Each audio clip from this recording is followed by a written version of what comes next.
Okay, geometry. We are going to go over test number 3, unit 3. This is required for your retake to make sure you understand what you missed in your first test.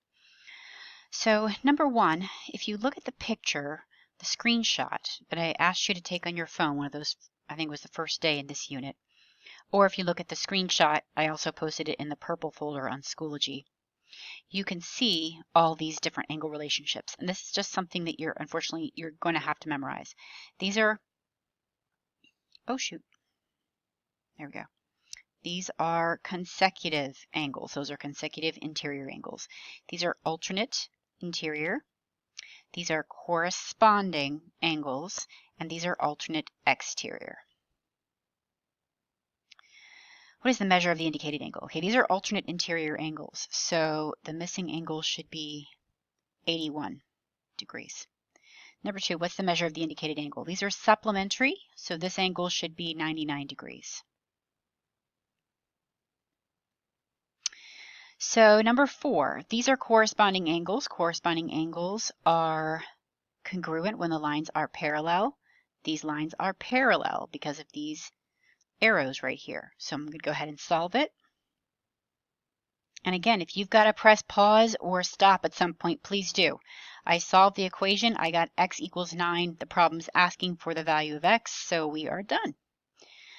Number 5, these are alternate exterior angles. Alternate exterior angles are congruent when the lines are parallel.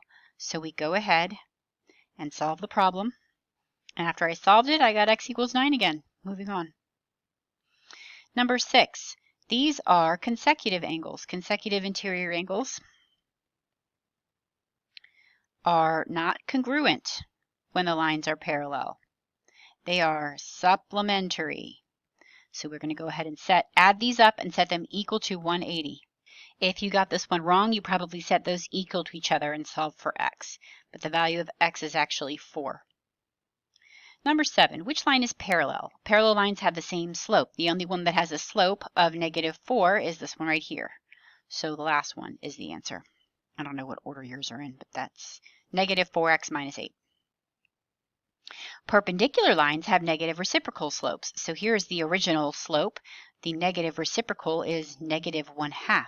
So which one has a slope of -1/2? This one right here.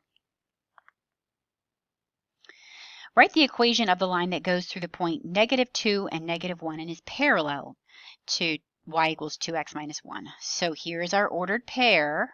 That's our x, that's our y. And we're going to use a slope of 2 because the lines are parallel. Y equals mx plus b. Substitute in -1 for y.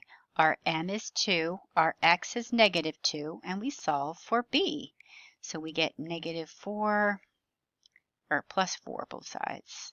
So I'm getting b is 3. So my new equation is y equals same slope 2x plus 3. And the last one, perpendicular. So we're going to use this 0.31, but we are not going to use that same slope. The negative reciprocal of -1/2 is positive 2 over 1, or just 2. So I'm going to use a slope of 2. So y equals mx plus b. So this is 1 equals 6 plus b minus 6 minus 6. I'm getting b is -5. So my new equation that is perpendicular is y equals 2x minus 5. And that is our second option. All right. I think that's it. Peace out.